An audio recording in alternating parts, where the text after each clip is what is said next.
ஸ்வேதாஸ் கிச்சனில் Wednesday evening routine பார்க்கலாம் வாங்க. வீட்டில் இட்லி பொடியும் மிளகுத்தூளும் இல்லை, அதை தான் அரைக்கணும் இன்றைக்கி.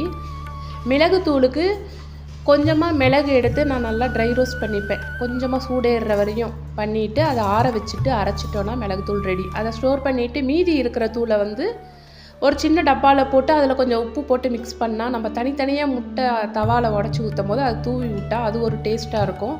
மொத்தமாக முட்டை உடச்சி ஊற்றி பாத்திரத்தில் கலக்கிட்டு ஊற்றுறதுக்கு பதிலாக இந்த மாதிரி தனித்தனியாக ஊற்றிட்டு இந்த உப்பும் பெப்பரும் சேர்ந்துருக்கிற இந்த தூளை தூவி விட்டோன்னா அது ஒரு டேஸ்ட் நல்லாவே இருக்கும். ட்ரை பண்ணி பாருங்கள்.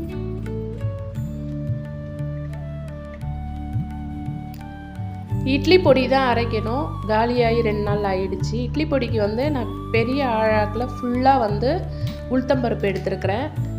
அதை நல்லா ட்ரை ரோஸ்ட் பண்ணிக்கணும். வாசனை வர வரையும் கருக விடாமல் மீடியம் ஃப்ளேமாக வச்சு. கலர் கொஞ்சம் சேஞ்ச் ஆகிருக்கும். அந்த நேரத்தில் ஒரு பிளேட்டில் எடுத்து மாற்றிட்டு அதை ஆற வச்சிடணும். எந்த இதில் உளுத்தம்பருப்பு எடுத்தோமோ அதில் 1/4 பங்கு கடலைப்பருப்பு எடுத்து அதையும் நல்லா ரோஸ்ட் பண்ணிக்கணும் ட்ரையாக. அதுவும் நல்லா வறுத்துட்ட உடனே ஒரு 20 காஞ்ச மிளகாய் எடுத்து அந்த சூட்லேயே அது நல்லா பொரிஞ்சிடும். அதுலேயே கருவேப்பிலையும் சேர்த்துருக்கேன். கொஞ்சமாக பெருங்காயமும் சேர்த்து உப்பு சேர்த்து ஆற வச்சுட்டு நம்ம அரைச்சோன்னா இட்லி பொடி ரெடி.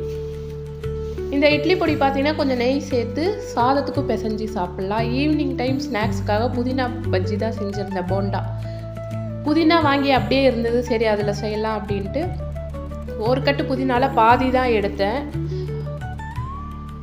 1/4 கிலோவுக்கு கொஞ்சம் கம்மியாக மைதா மாவு எடுத்திருக்கேன். அதில் 1.5 ஸ்பூன் வெறும் மிளகாத்தூள், கொஞ்சம் உப்பு, பொடியாக நறுக்குன ஒரு 2 வெங்காயம் எல்லாத்தையும் சேர்த்து கொஞ்சம் தண்ணி புதினாவையும் சேர்த்து கட் பண்ணி அலசி வச்சுருக்க இந்த புதினாவையும் சேர்த்து ஃபஸ்ட்டு மிக்ஸ் பண்ணிக்கணும். அப்புறம் கொஞ்சம் கொஞ்சமாக தண்ணி ஊற்றி ரொம்ப தண்ணியாக பிசையாமல் போண்டா போடுற அளவுக்கு நம்ம பிசைஞ்சு எண்ணெய் காஞ்சதும் பொரிச்சு எடுத்தால் ஒரு புதினா போண்டா ரெடி.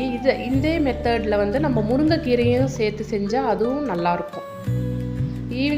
ஈவினிங் டைமில் பசங்க எதனா கேட்டால் இந்த மாதிரி செஞ்சு கொடுக்கலாம். நான் அப்படி தான் செஞ்சு கொடுக்கறது.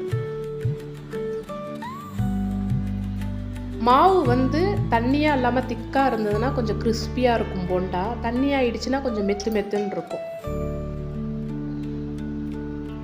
சாஸ் தொட்டு சாப்பிட்டா ரொம்பவே நல்லாயிருக்கும். இப்போ ஆற வச்சுருக்கிற இந்த இட்லி பொடிக்கு பருப்பெல்லாம் சேர்த்து கொஞ்சம் உப்பு சேர்த்து பெருங்காயம் இதெல்லாம் சேர்த்து அரைச்சி இதையும் நான் ஸ்டோர் பண்ணி வச்சுக்கிட்டேன். ஆல்ரெடி என்னுடைய சேனலில் இதை நான் கொடுத்துருக்குறேன். லாங் வீடியோவில் கொடுத்துருக்கேன். இதில் தேவைன்னா எள்ளு சேர்த்துக்கிறாங்க, பூண்டு சேர்த்துக்கிறாங்க. நான் அதெல்லாம் சேர்த்துக்கிறதில்ல. இந்த மாதிரி ட்ரை பண்ணி பாருங்கள், நல்லாயிருக்கும்.